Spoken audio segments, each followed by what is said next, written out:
सीधे मुद्दे पे आते हैं। मौर्य साम्राज्य के पतन के बाद करीब 500 सालों तक भारत में एक अजीब सी अस्थिरता और उथल-पुथल मची रही।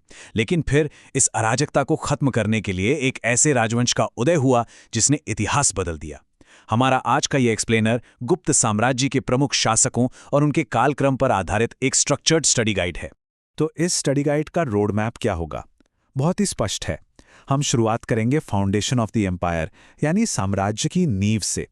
फिर देखेंगे समुद्रगुप्त का युग, उसके बाद चंद्रगुप्त द्वितीय का स्वर्णिम काल, फिर हूणों के खिलाफ उनका डिफेंस, गुप्त साम्राज्य का पतन और अंत में ये ऐतिहासिक डिबेट कि क्या वो सच में एक स्वर्ण युग था।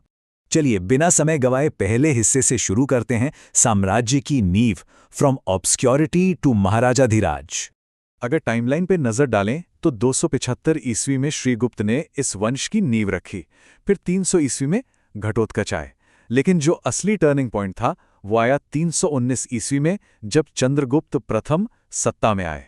सबसे दिलचस्प बात यह है कि इस साम्राज्य की नींव सिर्फ युद्धों से नहीं बल्कि कूटनीति से मजबूत हुई थी। चंद्रगुप्त प्रथम ने लिच्छवी राजकुमारी कुमार देवी से विवाह किया, जिसने उन्हें उत्तर भारत में एक भारी समर्थन और वैधता दी। ये कदम पूरी तरह से गेम चेंजर साबित हुआ। और यही वजह है कि 319 ईस्वी के इस वर्ष को एक नया ऐतिहासिक काल माना जाता है, जिसे हम गुप्त संवत या गुप्त एरा कहते हैं। ये कोई आम नया कैलेंडर नहीं था, बल्कि एक स्पष्ट घोषणा थी कि गुप्त अब उत्तर भारत की सर्वोच्च शक्ति बन चुके हैं। सत्ता का समीकरण अब पूरी तरह से बदल चुका था। अब आते हैं इस विस्तार के दूसरे चरण पर। समुद्रगुप्त, भारत के नेपोलियन, द वॉरियर म्यूजिशियन। इतिहासकार विंसेंट स्मिथ ने उन्हें भारत का नेपोलियन कहा है, और ये टाइटल उन्हें बिना वजह नहीं मिला था। उन्होंने उत्तर भारत के 9 और दक्षिण के 12 राजाओं को हराया था। लेकिन यहां उनकी स्मार्ट कूटनीति देखिए। दक्षिण के राजाओं को हराने के बाद उन्होंने उनकी सत्ता वापस उन्हीं को सौंप दी। वो अच्छी तरह जानते थे कि इतने बड़े साम्राज्य को केवल खौफ से नहीं बल्कि स्थिरता और बैलेंस से चलाया जा सकता है। इस टेबल को देखिए, उनका व्यक्तित्व सच में कमाल का था। एक तरफ हरिशेन की लिखी प्रयाग प्रशस्ति उनके क्रूर सैन्य अभियानों का सबूत देती है, तो दूसरी तरफ उनके सिक्कों पर उन्हें वीणा बजाते हुए दिखाया गया है। मतलब युद्ध के मैदान में एक अजेय योद्धा और दरबार में एक कलाप्रेमी संगीतकार। ये कॉन्ट्रास्ट काफी शानदार है। अब चलते हैं इस साम्राज्य के सबसे उच्चतम शिखर पर, चंद्रगुप्त द्वितीय का स्वर्णिम काल, द एरा ऑफ विक्रमादित्य। सच कहा जाए तो इस शिखर तक पहुंचने की कहानी किसी थ्रिलर से कम नहीं है।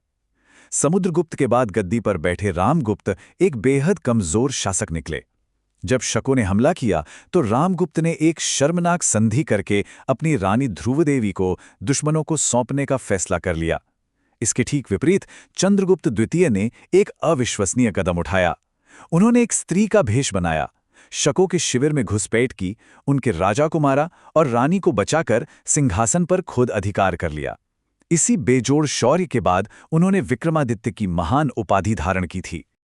लेकिन ये युग केवल शौर्य और राजनीति तक सीमित नहीं था। उनके दरबार के नवरत्नों ने विज्ञान और संस्कृति में एक विशाल क्रांति ला दी। उज्जैन और पाटलिपुत्र में कालिदास अभिज्ञान शाकुंतलम और मेघदूत रच रहे थे। आर्यभट्ट अपनी सूर्य सिद्धांत में ये बता रहे थे कि पृथ्वी सूर्य के चक्कर लगाती है, और विष्णु शर्मा पंचतंत्र जैसी कालजयी रचनाएं लिख रहे थे। ये एक अभूतपूर्व दौर था। प्रशासन कैसा था, ये जानने के लिए चीनी यात्री फाहियान का ये कोट काफी है। लोग सुखी हैं, दंड हल्के हैं और धर्म जीवित है। ये 399 से 414 ईस्वी के बीच का सीधा ऑब्जर्वेशन है, जो ये प्रमाणित करता है कि चंद्रगुप्त द्वितीय के प्रशासन में लोगों ने असल में कितनी शांति और समृद्धि महसूस की थी। लेकिन हर शिखर के बाद ढलान जरूर आती है। अब आते हैं चौथे हिस्से पर, हूणों के खिलाफ रक्षा, द ट्वाइलाइट बिगिंस। पीढ़ियों के बीच सत्ता का यह बदलाव एकदम साफ दिखता है। 415 ईस्वी में कुमारगुप्त प्रथम का एक लंबा और शांतिपूर्ण शासन शुरू हुआ, जिसमें 427 ईस्वी में उन्होंने प्रसिद्ध नालंदा विश्वविद्यालय की स्थापना भी की। लेकिन जैसे ही 455 ईस्वी में स्कंदगुप्त सिंहासन पर आए, हालात एकदम बदल गए। उन्हें तुरंत हूणों के भयंकर और विनाशकारी आक्रमणों का सामना करना पड़ा। स्कंदगुप्त का शासनकाल गुप्तों का आखिरी महान स्टैंड था।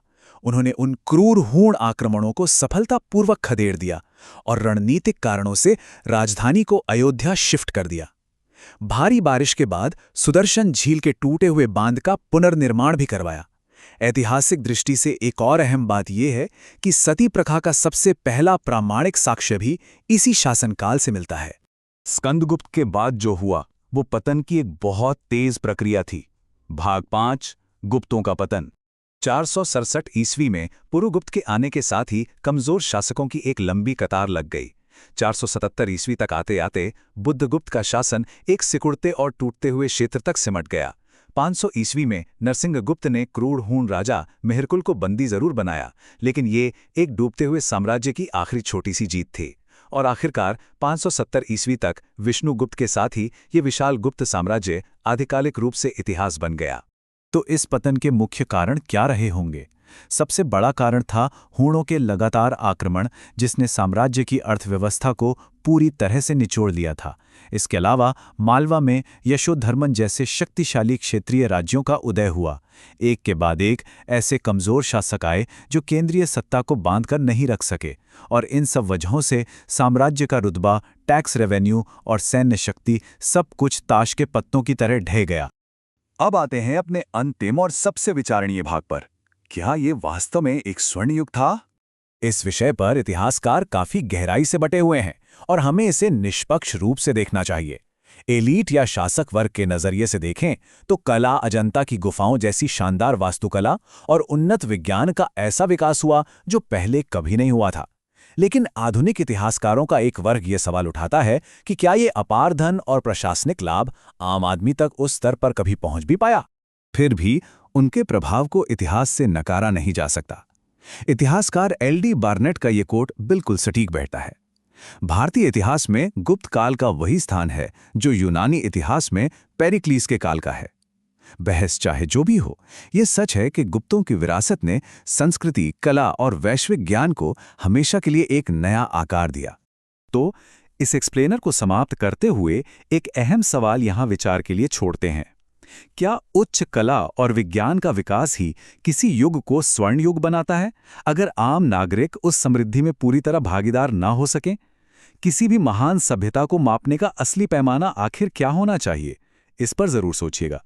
उम्मीद है कि स्टडी गाइड से गुप्त साम्राज्य का ये कालक्रम बिल्कुल स्पष्ट हो गया होगा।